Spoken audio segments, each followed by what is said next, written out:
bonsoir. Bonsoir à tous et à toutes présents via le web ou dans la salle, puisque nous avons aujourd'hui une conférence en comodal. Nous avons le plaisir de recevoir aujourd'hui le professeur Gilbert Gérard. Et quand je dis le plaisir, je n'ai vraiment pas faim. C'est un grand plaisir puisque... comme vous le savez, le professeur Gilbert Gérard a été professeur dans notre institut, dans notre faculté, même si aujourd'hui nous le recevons en tant qu'auteur, puisque c'est dans le cadre des conférences pour la bibliothèque philosophique de Louvain que nous avons organisé cette soirée, puisque Gilbert Gérard fait paraître cette année, donc c'est sorti en 21, je ne sais pas si c'est visible pour les gens qui sont loin, la deuxième partie de Hegel ou la quête de l'efficience de la pensée. La deuxième partie, c'est le système de maturité, 1807-1831. Et l'année dernière, en 2020, il avait publié la première partie, les années de formation 1770-1807, donc aux éditions Peters dans la collection Bibliothèque philosophique de Louvain. Il a toujours soutenu notre collection, pourrait-on dire, puisqu'il a déjà publié en 2017 avec Gilles Marmas, les rencontres Hegel à l'épreuve du dialogue philosophique. C'était en fait un ouvrage de Bernard Mabie qu'ils ont édité ensemble, puisque, comme vous le savez, nous regrettons le décès du professeur Mabie. Et puis il avait écrit aussi, c'est un collectif, La science de la logique au miroir de l'identité, toujours dans notre collection, acte du colloque organisé à l'occasion du bicentenaire de la science de la logique de Hegel. Le colloque se tenait en 2013 et donc, on voit que c'est vraiment une histoire d'amour très profonde, en fait, avec Hegel, puisque depuis la thèse, le professeur Gérard s'est spécialisé sur Hegel. C'est un grand spécialiste de la pensée de Hegel, évidemment, mais aussi de la métaphysique en général et de la philosophie moderne. C'est pour ces matières-là que ses étudiants le connaissent et l'apprécient. Il a... écrit beaucoup sur la question de la dialectique, sur la question du langage. Et ce que je voulais encore citer comme ouvrage, je ne vais pas citer évidemment tous ces articles, mais je voulais encore citer un ouvrage qui est paru en 2008 chez Vrin, Le concept hegelien de l'histoire de la philosophie, lecture de l'introduction à l'histoire de la philosophie de Hegel. Donc voilà, nous avons aujourd'hui le plaisir de le recevoir. Il va sans doute nous donner des mouvements de sa pensée. Il va nous parler de Hegel et la sophistique, la question de la culture. C'est le titre qu'il a donné. Il a choisi un autre titre que celui de son ouvrage, ce qui lui permettra peut-être d'élargir les choses. Alors, je ne l'ai pas vraiment très bien présenté, mais la plupart d'entre vous savent évidemment qu'il a été doyen chez nous de 2000 à 2003 et qu'il est émérite malheureusement depuis 2013, mais heureusement il passe encore dans les couloirs le matin. Et le soir. Et le soir. Le soir. Merci beaucoup Gilbert d'avoir accepté notre invitation. Je vais m'installer ici. Donc, voilà.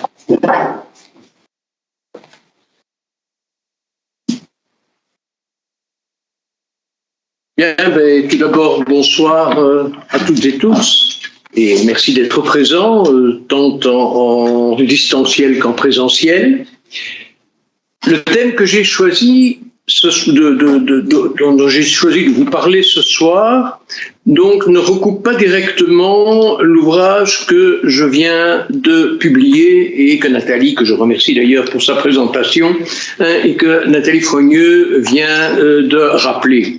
En fait, j'ai choisi un thème qui, sans recouper directement l'ouvrage en question, n'est pas sans rapport avec la problématique que j'y développe et surtout avec mon interprétation et ma lecture générale de Hegel. Donc la question sur laquelle je voudrais me centrer, c'est la question de la culture telle qu'elle se pose chez Hegel, et je vais le faire par un biais spécifique. Et ce biais spécifique, c'est la lecture que Hegel fait de la sophistique Donc, lecture, comme vous allez le voir, qui est, me semble-t-il, extrêmement originale. Donc, partons des sophistes. Bon, les sophistes, comme vous le savez, hein, c'est une nouvelle catégorie d'intellectuels qui apparaissent en Grèce au 5e siècle avant Jésus-Christ et qui se présentent eux-mêmes comme des hommes sages et compétents. C'est d'ailleurs là le sens même du terme de sophiste, hein, qu'ils se décernent eux-mêmes. Alors ces sophistes sillonnent la Grèce, le pays de ville en ville, et ils dispensent, en le faisant d'ailleurs payer fort cher, ils dispensent leur enseignement à des jeunes gens avides de réussite sociale. Bon, on sait également que les sophistes, ainsi brièvement évoqués, on sait qu'ils ont plutôt mauvaise réputation depuis leur condamnation par les grands fondateurs de la philosophie que sont Socrate, Platon et Aristote. La réputation qu'on leur fait, et qui est généralement la leur, c'est qu'il s'agit de rhéteurs, habiles et intéressés, des sortes de techniciens de la parole, prêts à faire triompher n'importe quelle cause par des raisonnements fallacieux, par ce qu'on appelle précisément maintenant des sophismes. Donc, leur réputation, c'est qu'on a affaire à des personnes soucieuses d'efficacité et de vraisemblance plutôt que de vérité. Voilà un bref rappel de la physionomie traditionnelle de ceux qu'on appelle les sophistes. Eh bien, il est remarquable de constater que Hegel, pour sa part, prend largement le contre-pied de ce jugement et qu'il s'attache en fait à réhabiliter les sophistes en les considérant, je cite, comme des penseurs profonds et de véritables philosophes spéculatifs.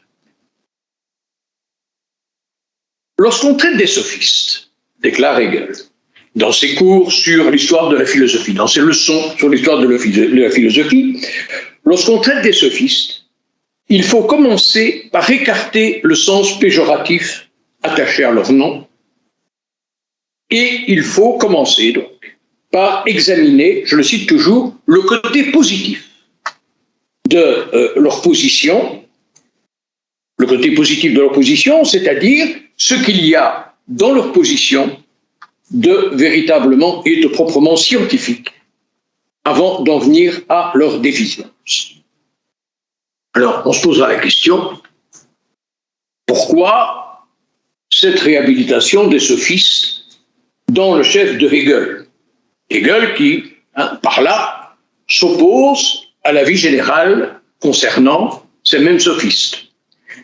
Et on peut ajouter que dans cette opération de réhabilitation, eh bien, il est le premier à procéder de la sorte avec une telle vigueur et avec une telle profondeur, une profondeur telle qu'une grande spécialiste de la philosophie ancienne, Barbara Cassin, lors d'un colloque qu'elle avait organisé à propos de la sophistique, faisait remarquer, je la cite, « Les leçons sur l'histoire de la philosophie de Hegel à propos des sophistes sont d'une perspicacité qui fait pâlir bien des commentaires. » Fin de citation. Alors donc, pourquoi cette réhabilitation des sophistes dans le chef de Hegel?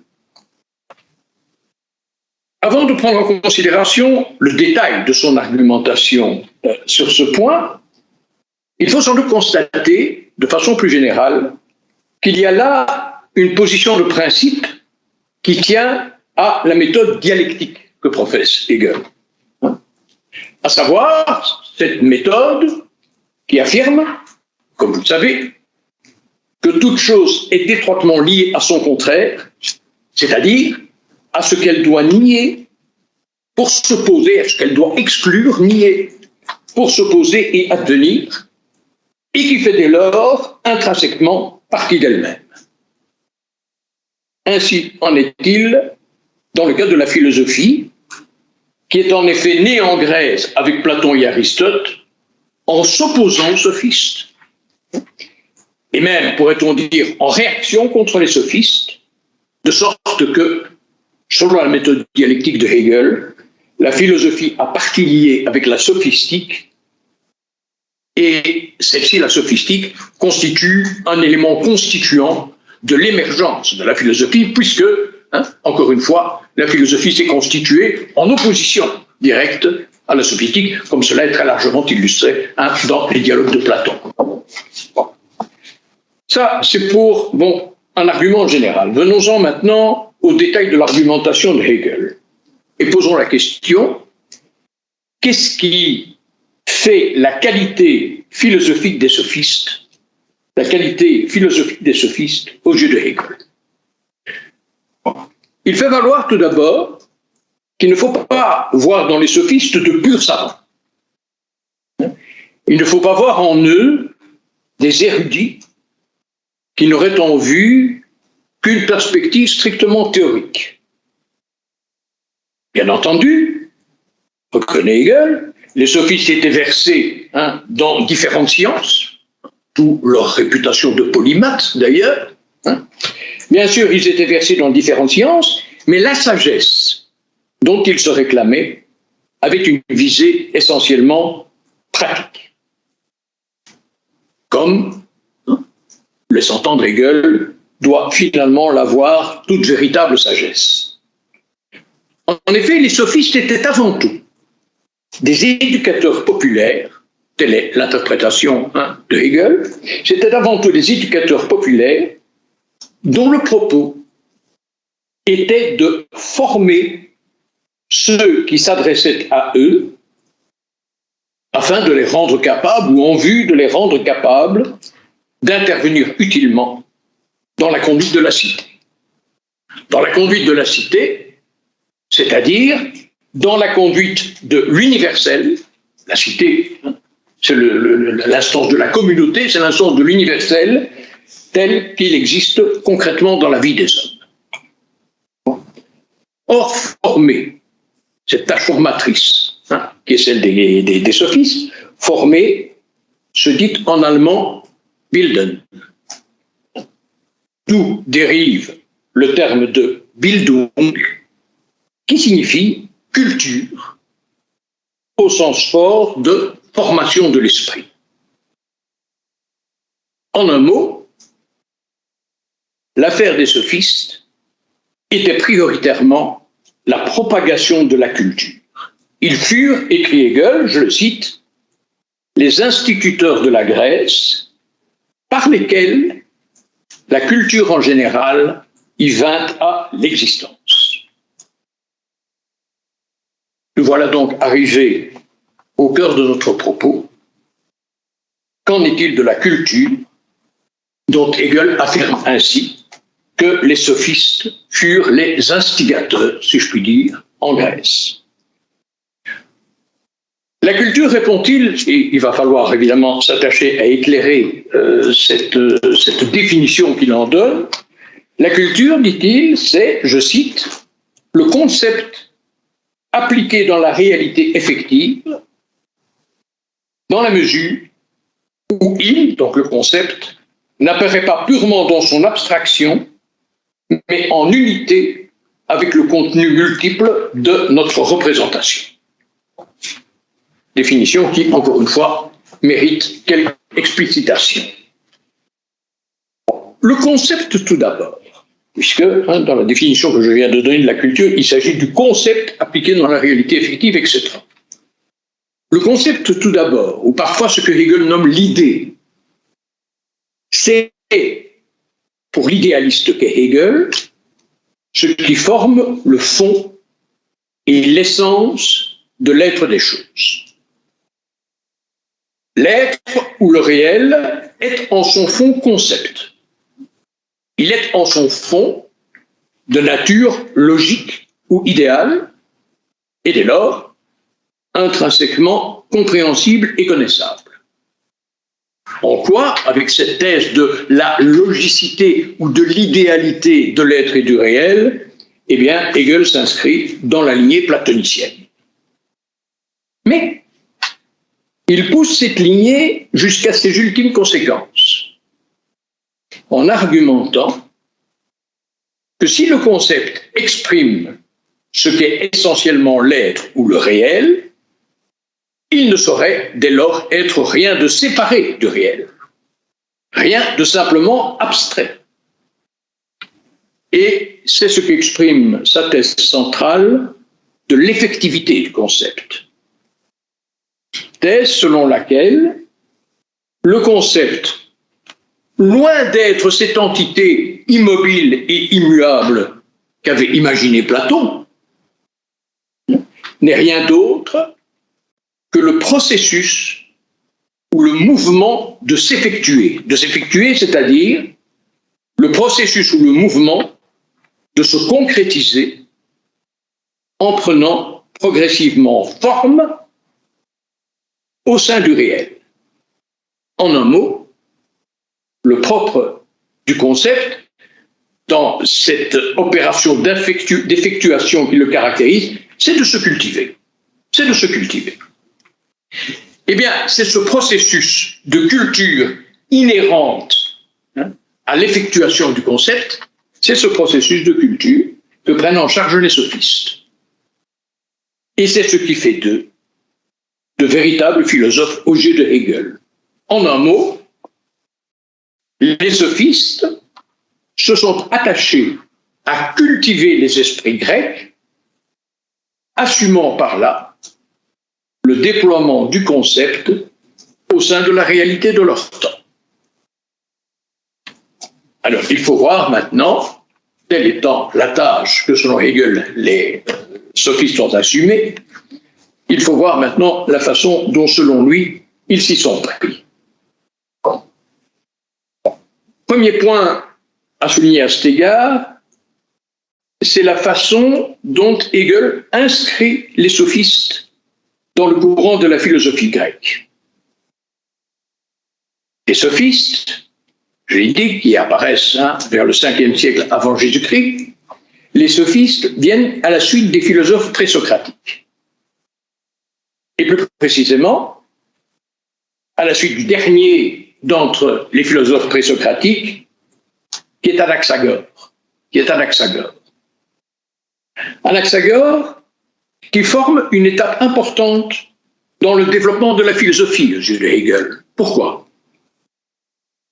Eh bien, parce que Anaxagore est le premier qui a explicitement déclaré que la pensée, ce qu'en grec il appelle le nous, eh bien, il est le premier à avoir déclaré que la pensée, que le nous gouverne le monde.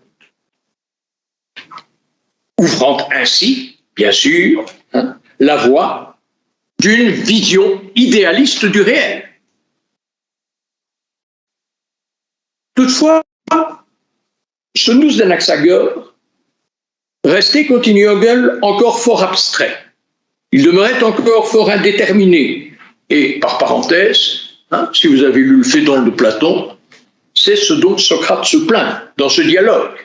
Il se plaint de l'indétermination dans laquelle Anaxagore a laissé son nous, cet intellect, cette pensée dont il dit qu'elle gouverne le monde.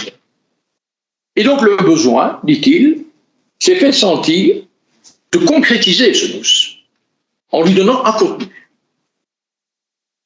Mais quel contenu au juste? En effet, il ne peut s'agir, raisonne Hegel, d'un contenu quelconque, mais du contenu que doit se donner le nous en tant qu'il est ce qui, selon la doctrine d'Anaxagore, détermine tout contenu. Et qui, Hegel traduit cette affirmation de la façon suivante, et qui pose dès lors tout contenu comme son objet. Or, la pensée ainsi envisagée comme ce qui pose et ce qui détermine vis-à-vis d'elle toute espèce de contenu comme son objet, c'est la pensée entendue comme sujet. Voilà donc, conclut Hegel, la manière dont les sophistes ont concrétisé le nous d'Anaxagore. Ils l'ont conçu en tant que subjectum, c'est-à-dire ils l'ont conçu comme le fondement qui confère à toute chose sa mesure. Et il faut ici se souvenir, Hegel s'y réfère explicitement, à la fameuse thèse du sophiste Protagoras de l'homme comme étant la mesure de toute chose. Et par là, poursuit Hegel, en posant ainsi la pensée dans sa dimension subjective, je dirais à la limite dans sa dimension anthropologique, eh bien, ce que les sophistes ont fait de manière particulièrement remarquable, c'est anticiper le principe de l'époque moderne, c'est-à-dire le principe de la réflexion subjective, ou encore le principe de l'absolu comme sujet, tel qu'il va être appréhendé et développé plus amplement à partir de Descartes. On a évidemment là la clé de la réhabilitation hégélienne des sophistes. En effet, en concevant la pensée que Anaxagore avait laissée dans son abstraction et dans son indétermination, mais en concevant la pensée dans sa teneur subjective, en concevant la pensée comme l'acte d'un sujet, eh bien, ils se sont approchés de la véritable nature de la pensée, en vertu de laquelle elle est le lieu même de la vérité. Et il faut ici bien sûr se rappeler la fameuse déclaration qui figure dans la préface de la phénoménologie de l'esprit, et où Hegel dit « Ce dont tout dépend, selon mon discernement, c'est d'appréhender le vrai c'est d'appréhender le vrai non comme substance, mais tout autant comme sujet. » En effet, ce n'est pas suffisant de saisir la pensée comme le principe de toute chose, ainsi que l'a fait Anaxagore. Il faut encore concevoir cette pensée dans sa véritable nature, c'est-à-dire comme sujet qui pose vis-à-vis de soi tout être comme son objet.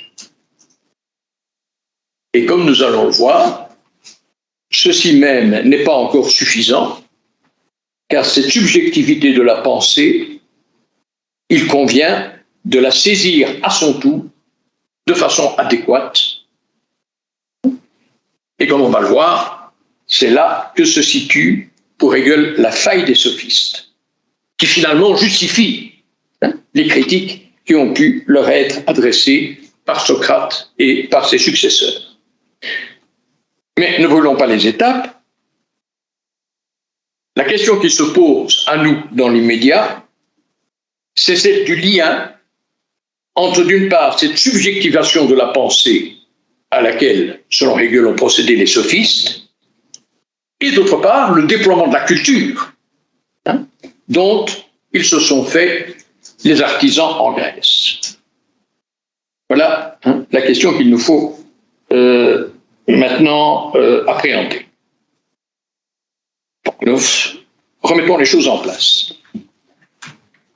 Nous avons vu que la culture, c'est le concept appliqué dans la réalité effective, tel qu'il s'immisce et tel qu'il intervient dans le contenu multiple de nos représentations. C'est-à-dire, tel qu'il s'immisce et qu'il intervient, explique Hegel, à même notre conscience naturelle.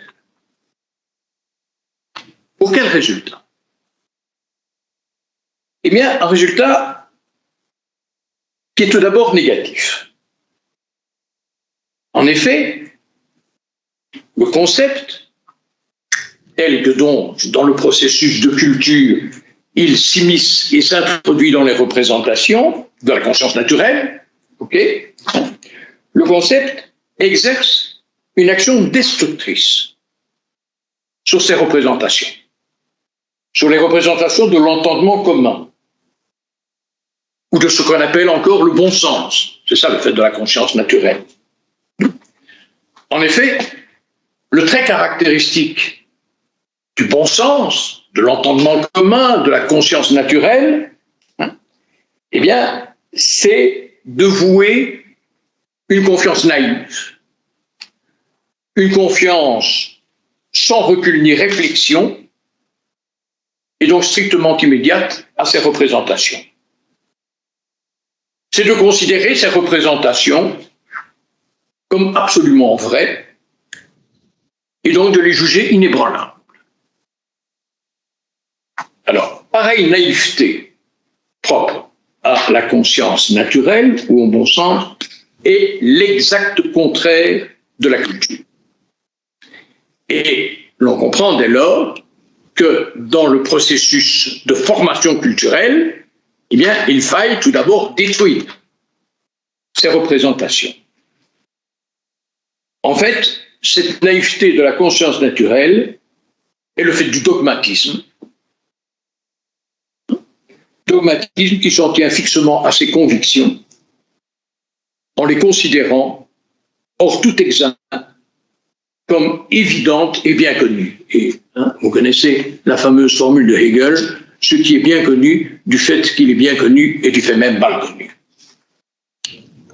Aussi bien, la première démarche d'une éducation culturelle telle que celle qu'assument les sophistes, eh bien, cette première démarche sera de rendre chancelantes de telles convictions irréfléchies, de mettre en lumière leurs limites, c'est-à-dire de mettre en lumière leur caractère dépendant qui en fait des vérités seulement relatives, là où l'entendement commun les prend pour des vérités absolues.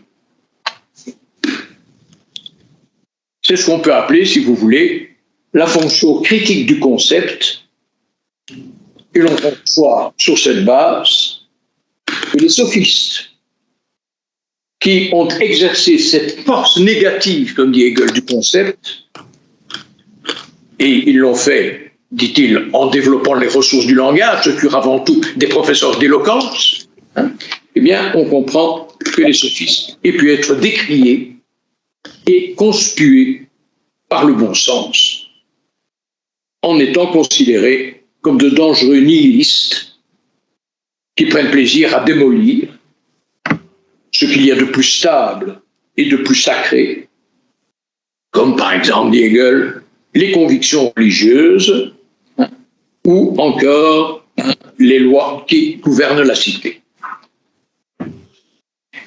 Mais les considérer ainsi comme de dangereux nihilistes, c'est en fait se méprendre sur le véritable objectif de leur démarche de formation culturelle. Parce que cette démarche de destruction, de mise en question des représentations communes, ce n'est qu'un premier pas. Et comme l'écrit Hegel, on ne doit pas en rester à ce vertige du mouvement de toutes choses, considéré simplement dans leur côté négatif. En fait, et on en arrive ici véritablement à la fine pointe de l'activité de formation culturelle des sophistes, en fait, l'objectif des sophistes, c'était d'apprendre aux Grecs à exercer leur réflexion, c'est-à-dire leur apprendre à juger par eux-mêmes, librement, en s'affranchissant des idées toutes faites. Bref, l'objectif de la tâche culturelle des sophistes, c'était de faire des Grecs de véritables sujets pensants. Et la démarche pour ce faire, la démarche pour en faire ainsi de véritables sujets pensants, c'était de les amener à analyser leur représentation, à en démembrer le contenu et à ressaisir et à en ressaisir les différents aspects. Les différents aspects, de manière à ne pas rester bloqué sur une seule facette de la situation à laquelle on se trouve confronté. Le but étant finalement, en fonction de cette multiplicité d'aspects que l'on a fait apparaître, en vertu de cette complexité, si je puis dire, de la situation qu'on a fait apparaître, eh bien, de trancher en fonction de ces différents paramètres, comme dit Hegel, il cite un exemple, comme le fait un juge qui connaît les différentes lois, c'est-à-dire les différents points de vue sous lesquels une affaire doit être considérée. Eh bien, voilà le fait de l'homme cultivé. L'homme cultivé, pour nous résumer, l'homme cultivé, c'est celui qui est capable de prendre ses distances par rapport au flux de l'immédiateté, qui est capable de s'en abstraire pour revenir sur ce flux de représentation réflexivement en l'éclairant par le concept. Et à cet égard, il ne fait pas de doute pour Hegel que l'homme cultivé par excellence, c'est le philosophe. Le philosophe qui pousse le plus loin ce travail réflexif, ce travail de réflexion sur les données de la conscience immédiate, de la conscience naturelle. Alors, vous voyez par ces quelques indications en quoi consiste la convergence entre culture et subjectivité. Cette convergence qui s'est pour la première fois révélée avec les sophistes. La culture, au sens véritable de formation de l'esprit, tel que les sophistes l'ont propagé et professé, c'est le chemin de la libération de la pensée, où elle se défait de l'emprise de ses représentations unilatérales et se fait d'un même mouvement sujet, en pleine possession d'elle-même et de ses objets, comme d'ailleurs le lui prescrit sa nature, comme le prescrit la nature réflexive de la pensée. Bon, voilà pour le côté positif des sophistes, tels que les envisage Hegel, et où donc il s'est attaché à procéder à leur réhabilitation. Donc les sophistes, ce sont dans le fond des hommes, des intellectuels qui s'attachaient à libérer l'esprit de leurs interlocuteurs en les dégageant, en les affranchissant des représentations toutes faites, des représentations unilatérales, des représentations irréfléchies dans le fond, qui étaient jusque-là leur ordinaire. Bon, maintenant, tout ceci ne veut pas dire que les sophistes aient été au-dessus de tout reproche. Et après avoir, dans un premier temps, écarté les critiques dont ils ont fait l'objet de la part de Socrate, Platon et Aristote, après avoir envisagé leur côté positif, il faut à présent revenir sur ces critiques qui leur ont été adressées, car elles sont malgré tout fondées. Elles sont en dernière analyse fondées.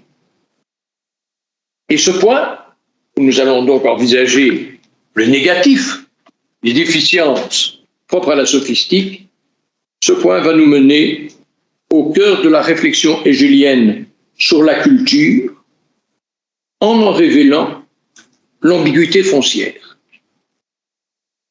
Et cette ambiguïté, cette ambiguïté foncière de la culture, c'est ce qui justifie mon titre, où je parle, chez Hegel, d'une question de la culture. En quoi consiste donc, commençons par le commencement, en quoi consiste donc la lacune des sophistes? Elle se situe, répond Hegel, au niveau de leurs principes, à savoir au niveau de la subjectivité de la pensée. Parce que si concevoir la pensée dans sa dimension subjective a constitué un pas essentiel, encore faut-il, comme je l'ai signalé tout à l'heure, encore faut-il que cette subjectivité soit conçue adéquatement. Ce qui n'a pas été le cas, prétend Hegel, des sophistes. Donc, voyons ceci d'un peu plus près, en approfondissant notre examen de leur démarche telle que l'expose Hegel. Nous avons que l'affaire des sophistes a été de développer la culture en Grèce, en privilégiant la libre réflexion par laquelle on apprend à penser par soi-même, sans se laisser conduire, sans se laisser entraîner par l'immédiateté des idées toutes faites, mais en s'attachant à analyser les situations pour en dégager les différents aspects et juger en fonction de cette complexité mise à jour par la pensée. En ce sens, le travail culturel des sophistes peut être compris comme une lutte qui ne manque pas d'actualité contre toute espèce de simplisme, comme contre toute espèce de schématisation propre à la conscience naturelle. Et donc, cette œuvre des sophistes peut être conçue comme une école de problématisation qui enseigne à prendre réflexivement en compte ce que je viens d'appeler la complexité des choses. Et comme on l'a vu, c'est là pour Hegel le côté positif de leur démarche, côté positif en vertu duquel ils méritent d'être considérés comme de véritables philosophes.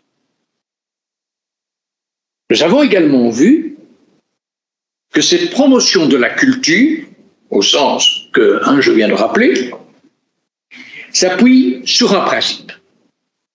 Et ce principe, c'est celui de la subjectivité. C'est-à-dire le principe de la pensée en tant qu'elle est l'œuvre du sujet pensant,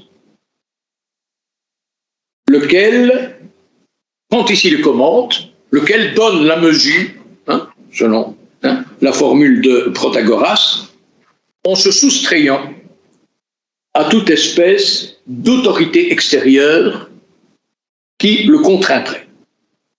Je cite Hegel, « Il ne suffit plus à l'homme d'obéir aux lois comme à une autorité et une nécessité extérieure, mais il veut trouver sa satisfaction en lui-même. Il veut se convaincre par sa réflexion de ce qui est obligatoire pour lui, de ce qui est but et de ce qu'il a à faire pour ce but. » Fin de citation. Et on l'a noté, c'est là l'étonnante modernité des sophistes aux yeux de Hegel, qu'il ne peut que porter à leur crédit, car elle correspond, encore une fois, au développement nécessaire de l'esprit, esprit dont l'essence même réside dans la liberté.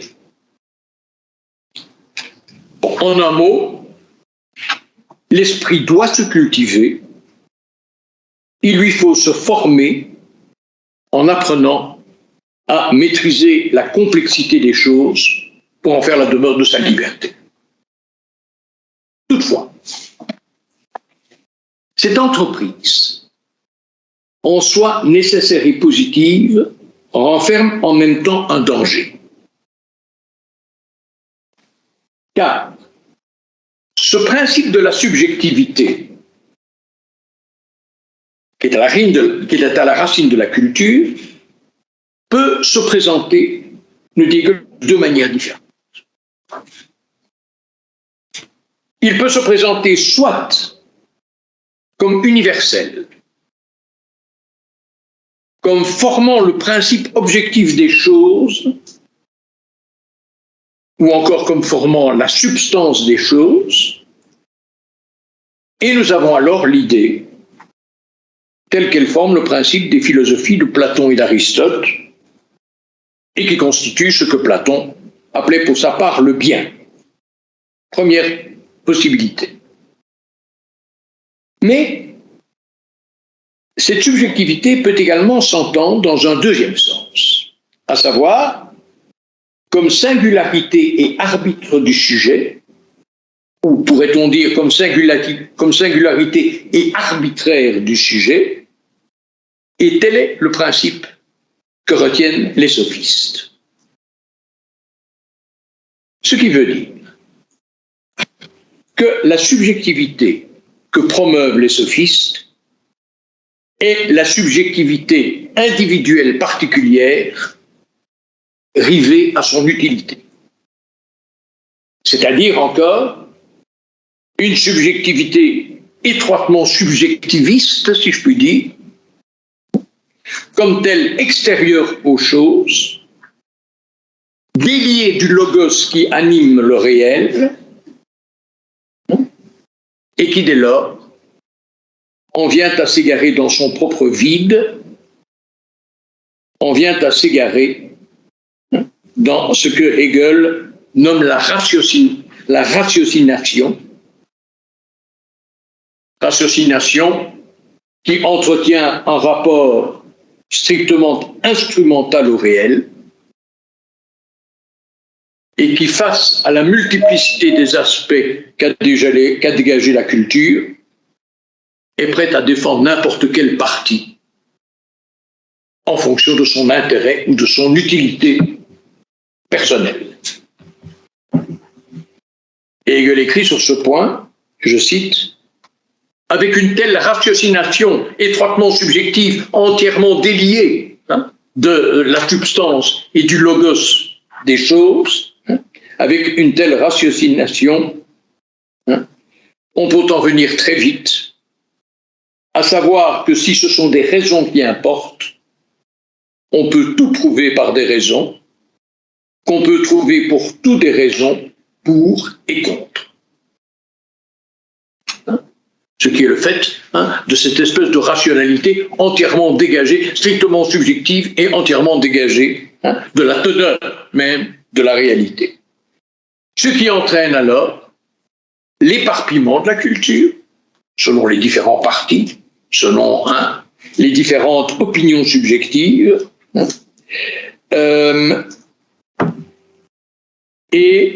attendez où j'en suis ici même, donc ce qui entraîne l'éparpillement de la culture, ce qui entraîne sa scission, dit Hegel, en une multiplicité de points de vue antagoniques où l'esprit se perd. Voilà donc ce qui constitue le danger de la culture, danger que cernait déjà un texte remontant au début de la carrière universitaire de Hegel. Un texte dans lequel Hegel écrit ceci. Il y a un petit problème.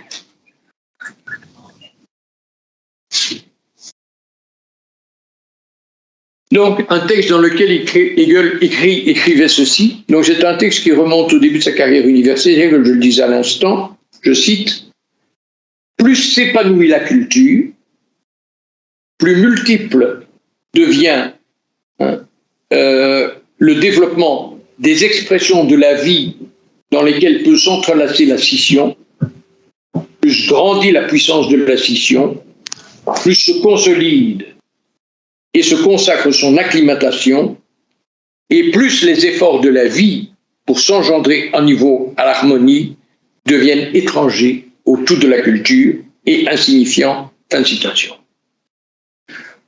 Alors, sans rentrer dans le détail de cette phrase complexe, on voit où elle situe le danger de la culture, à savoir dans la prolifération des expressions de ce que Hegel nomme ici la vie. Prolifération qui résulte de la scission, c'est-à-dire de la prise de distance réflexive de l'esprit par rapport à l'immédiateté de la vie, scission, qui d'une part est bien sûr indispensable à l'épanouissement de l'esprit, mais qui contient en même temps le risque mortel de se déconnecter de la vie, de la perdre en s'enfermant dans sa propre abstraction. Alors, on mesure ici toute l'ambiguïté de la culture. D'une part, l'esprit doit se cultiver. Il ne saurait en rester à la simplicité naïve de la conscience naturelle ou du bon sens. Il doit nier ce dogmatisme de la conscience naturelle, on l'a vu tout à l'heure. Il ne saurait en rester là. Il doit s'en distancer et affronter la scission en procédant à l'analyse de ses représentations.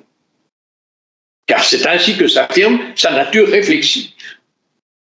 Mais d'autre part, cette démarche réflexive, où l'esprit se cultive, est également celle où il affronte le risque de s'égarer et même de se perdre en se coupant de l'être et de la vie qu'il a pour tâche de réfléchir.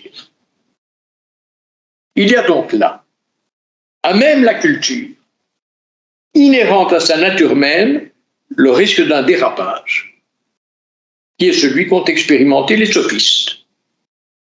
Et c'est ce qui fait, le dit Hegel, leur lacune. Alors cette lacune, Hegel l'exprime en des termes qui témoignent du caractère ambigu que revêt à ses yeux la culture, je le cite, comme la position que les sophistes occupaient en Grèce était celle d'avoir donné de façon générale à leur peuple une culture supérieure, ce par quoi ils ont grandement mérité de la Grèce. Cette position s'attire pourtant le reproche généralement encouru par la culture. Ce qu'il répète de façon explicite un peu plus loin, en disant ceci, le reproche communément adressé aux sophistes découle immédiatement de la nature de la culture.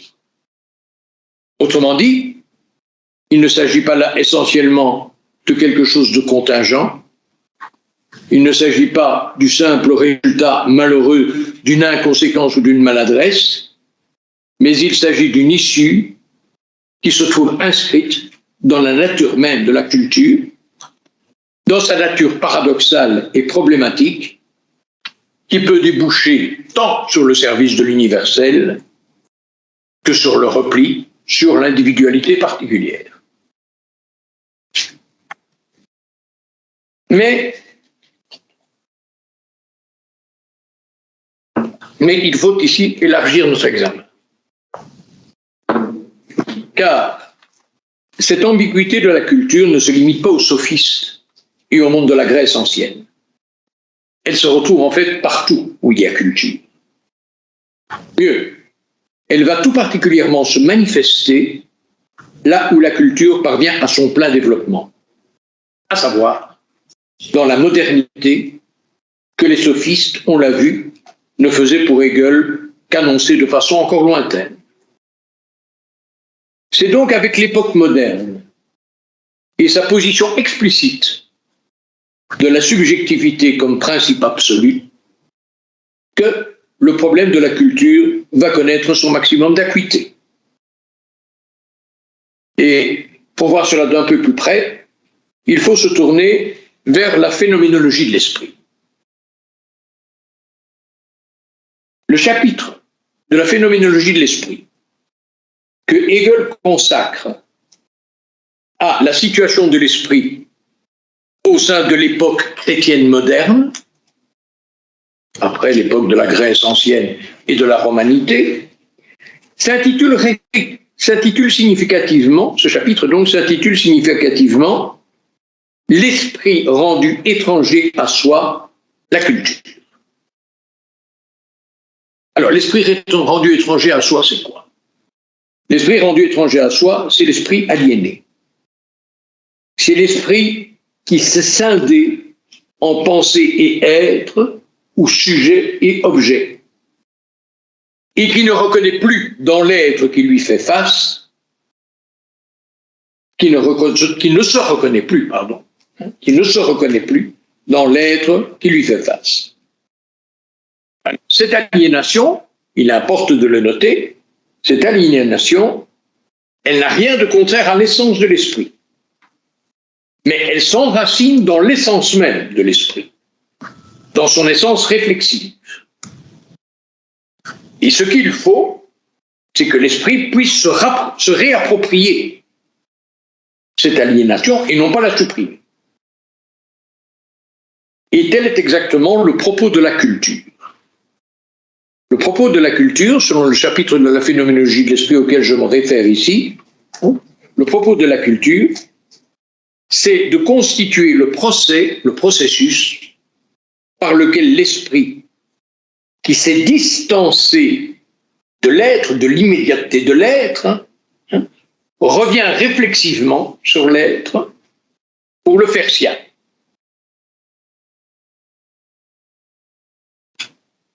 Alors, l'aboutissement de ce procès, que Hegel évoque longuement dans les pages de la phénoménologie de l'esprit auquel je me réfère, l'aboutissement de ce procès de la culture, dans lequel donc l'esprit doit en quelque sorte se réapproprier l'être vers lequel il se retourne réflexivement, eh bien, l'aboutissement de ce procès réside, nous dit Hegel, dans les Lumières du XVIIIe siècle. Lumières, dont on notera par parenthèse que Hegel, dans ses leçons sur l'histoire de la philosophie, les attribuait anticipativement aux sophistes grecs. Alors, les Lumières se signalent, selon l'analyse de Hegel, par la mise en œuvre d'un langage qu'il caractérise significativement comme langage du déchirement.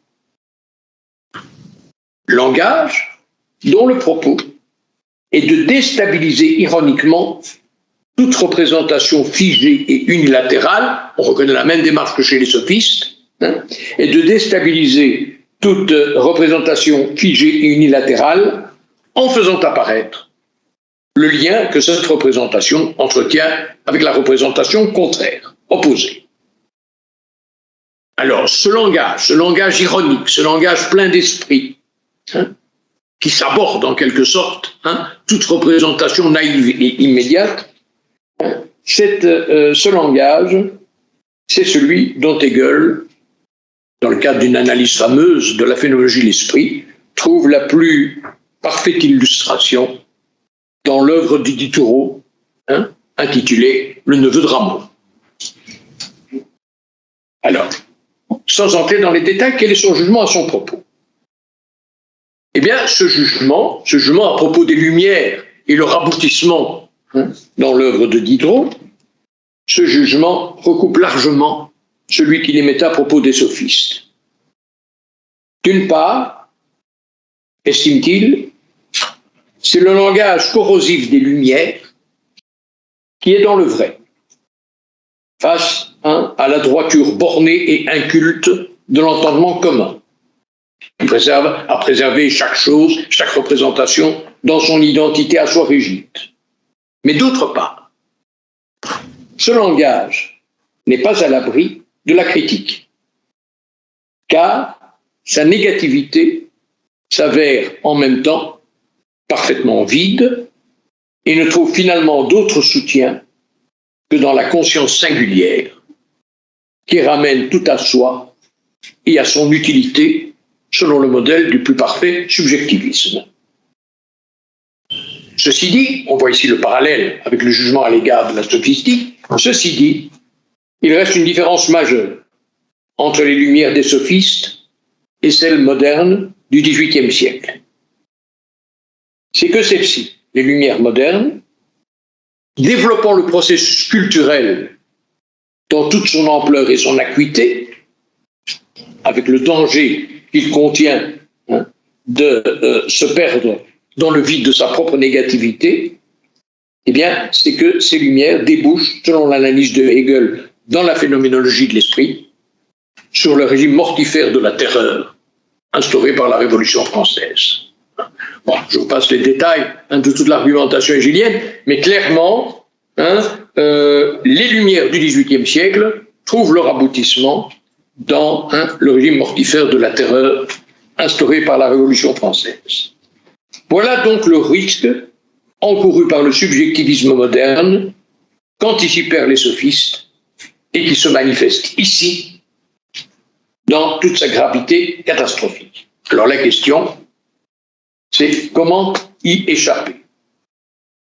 Comment faire pour que l'esprit, dans son processus culturel de rupture avec l'immédiateté de la vie, comment faire pour que l'esprit ne se bloque pas dans ce processus et comment faire, sachant que ce risque est inhérent à la culture, qu'il découle de sa nature, et que l'esprit ne saurait s'en détourner, qu'il ne saurait l'ignorer sans se renier lui-même. Eh bien, les modernes bénéficient pour cela, répond Hegel, d'un soutien que les Grecs ne pouvaient connaître. Je le cite, « Dans notre monde européen, écrit-il, la culture s'est introduite, pour ainsi dire, sous la protection et la présupposition d'une religion spirituelle. » Voilà donc le garde-fou, pour les modernes en tout cas, dont ne bénéficiaient pas les sophistes, voilà le garde-fou, le christianisme, religion du monde moderne, que Hegel considère comme la religion vraie et absolue, la religion qui, tout comme la philosophie, dit la vérité, même si c'est dans un autre registre que le discours philosophique. Alors, je terminerai là-dessus. Voyons ceci d'un peu plus près. Voyons ce qu'il en est de ce recours qu'offre cette religion spirituelle qu'est le christianisme. Bon, ce sur quoi il faut insister ici, c'est la caractérisation du christianisme comme religion spirituelle. Qu'est-ce que ça veut dire? Hegel nous l'explique directement en expliquant qu'il s'agit d'une religion, je le cite, fondée sur la présupposition de la connaissance de la nature éternelle de l'esprit et du but absolu de la destination de l'homme en tant que cette destination est d'être effective en tant que spirituelle, de se déterminer à partir de l'esprit de manière spirituelle et de se poser en unité avec l'esprit. Fin de citation. Bon, phrase extrêmement complexe et une exégèse complète de cette phrase exigerait de considérer toute la conception hégélienne du christianisme, ce que, évidemment, je ne vais pas faire ici, je vous rassure. Je me bornerai donc à quelques brèves indications qui nous permettront de dégager ce qui est, selon moi, impliqué dans ce recours du christianisme comme religion spirituelle. Tout d'abord, une religion spirituelle, comme l'est par excellence le christianisme, c'est une religion qui conçoit Dieu comme esprit et qui, comme le dit le texte que je viens de citer, se fonde sur une connaissance de la nature de ce Dieu esprit, c'est-à-dire de ce que cela signifie finalement qu'être esprit. Quelle est donc cette nature de l'esprit ou du Dieu esprit? Les leçons sur la philosophie de la religion de Hegel nous apprennent que cette nature, qui fait le propre de l'esprit, c'est avant tout de se révéler. Raison pour laquelle la religion chrétienne est appelée, dans la phénoménologie de l'esprit, la religion manifeste. C'est-à-dire la religion dans et par laquelle Dieu se révèle. Mais qu'est-ce que ça veut donc dire, se révéler?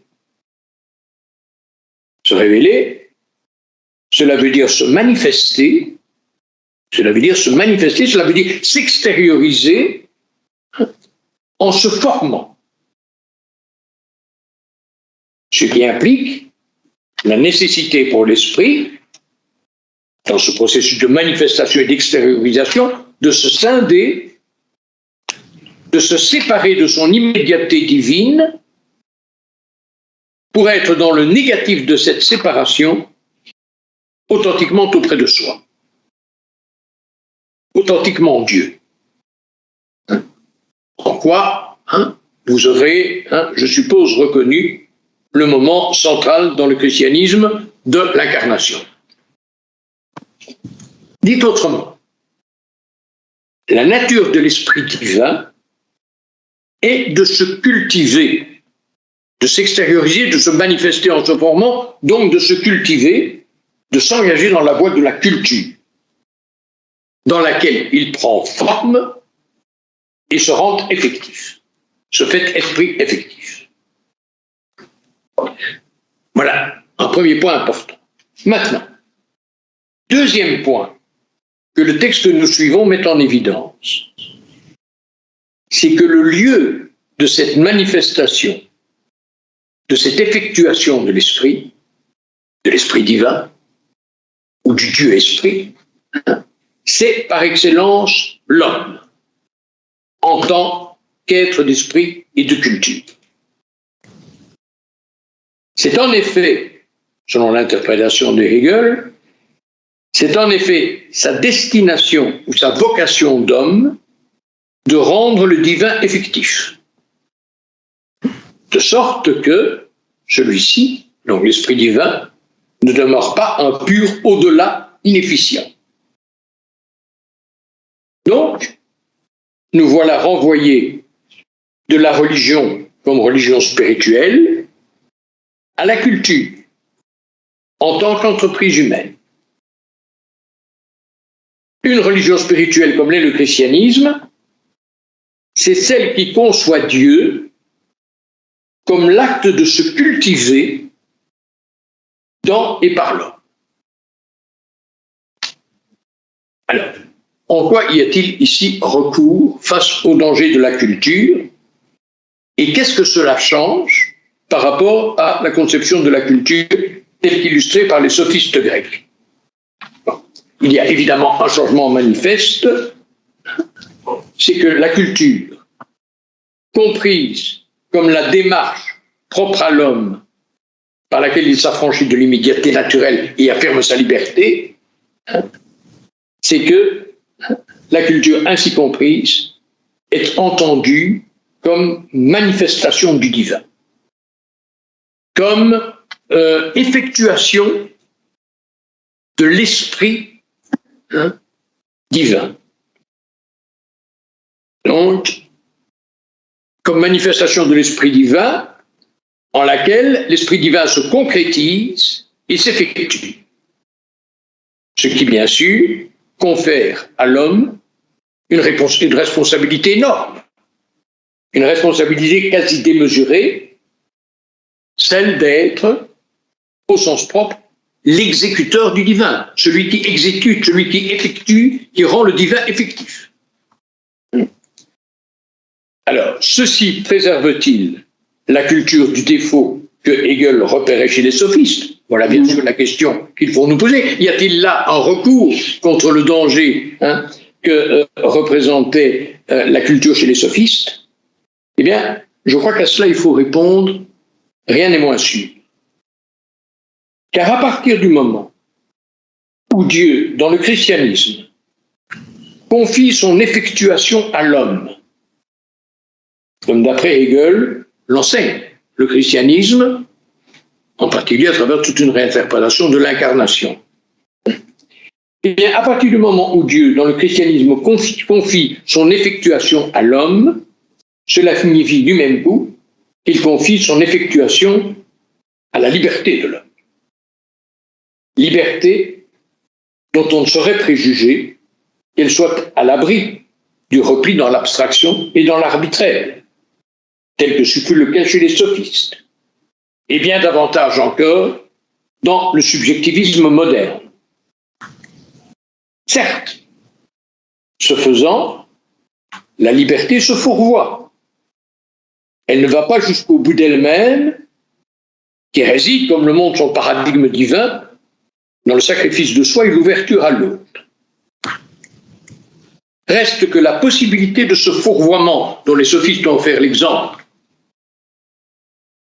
et dont la modernité est loin d'être indemne, reste que la possibilité de ce fourvoiement est inscrite dans l'essence même de la liberté, pour autant qu'aucune nécessité a priori ne saurait, à l'encontre de ce qui se passe dans la nature, lui prescrire son chemin.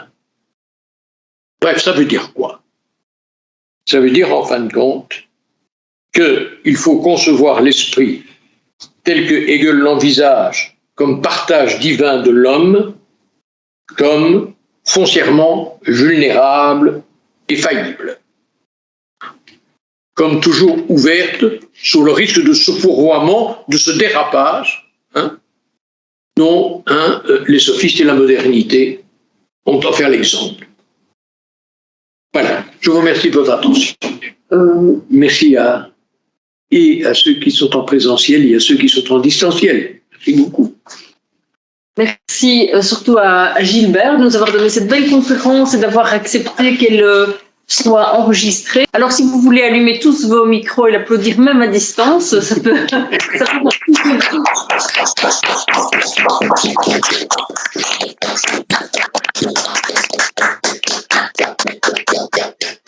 merci à tous et à toutes pour votre présence. Donc, nous aurons d'autres conférences de la bibliothèque philosophique de Louvain par la suite pour essayer de mettre en exergue ce travail de l'Institut qui nous permet de publier de beaux ouvrages, je crois.